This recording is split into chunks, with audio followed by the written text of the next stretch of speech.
తెలుసును డాడీ తెలుసును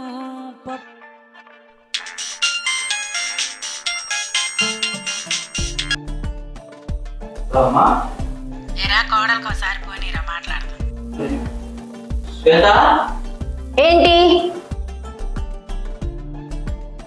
సార్ ఇలా రావా ఎందుకు? ప్లీజ్. ఏంటి? అమ్మ ఫోను. హలో అమ్మా. మీ అమ్మ కాదు, మా అమ్మ. చెప్పండి అత్తయ్య. బాగుండావా అమ్మా? బానే ఉన్నాం. త్వరగా ఒక మనవణ్ణి కనిచ్చాయమ్మా, ఆడుకోవటానికి ఎవరు లేరు.